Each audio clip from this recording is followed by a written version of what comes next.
Even at your darkest time, you're destined for something greater. Let me say that again. Even at your darkest time, you're destined for something greater. I was a mixed-race child growing up in a predominantly white town, raised by 2 white adopted parents. And by age 16, we had a falling out and I was removed from the family home. I was homeless and broken.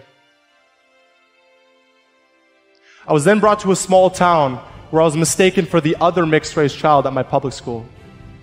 The teachers would call me by his name each and every day, and I never corrected them.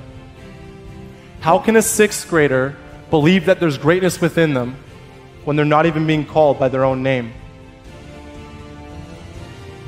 I remember being called for the first time on the playground at school, and I was confused as to why the other students were expecting me to fight him. It wasn't until I went home crying that day that I learned that I was different from every other kid at school, and my brother, and the parents explaining this all to me. It wasn't until I asked when my adopted brother's skin color was going to darken like mine that I realized that I didn't fit into this life that was laid out before me, that I was just blending in.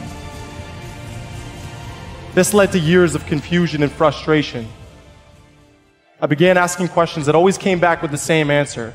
Malcolm, we will tell you when you're older. I had to wait to find out these intense details about my own past. But that talk never came. Because by age 16, I was sitting on the cold curb in the middle of January with $15 in my bank account and this letter from the Orangeville Police Service stating that I'm not welcome on or near the property of my parents' house. And I've carried that with me, both physically and emotionally. I was at my darkest time. I cried until I found myself on the gym roof of my public school, staring at the playground beneath me with a sense of calm. I remember the feel of the steel edge beneath my feet, slippery from the snow. I stood up there hoping someone would notice and call the police, not because I wanted to be stopped, but because I wanted someone to care. I was at my darkest time. But that was the thought that also made me take a step backwards towards safety. That I'm not broken. The people who don't fit in are the people who stand out. The belief that even then, at my darkest time, that I was going to have a lasting impact on the world and not the pavement beneath me. Because I was once told, they say your life flashes before your eyes, make it worth watching.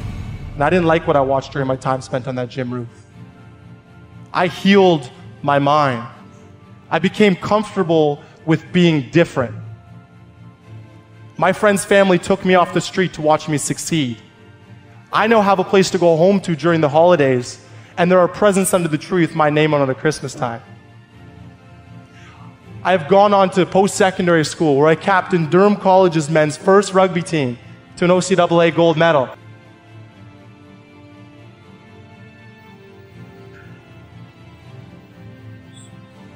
I have earned numerous rugby and academic achievements, and I have more extended family than I can begin to count. 4 years ago, the family that took me in sat me down and walked me through the process of getting my adoption paperwork. Last year it came in. 4 files this thick about my true identity from birth to age 6. I was calm. I was calm because I was happy with who I was, and I didn't need a file to tell me that. The past doesn't define me, I define me.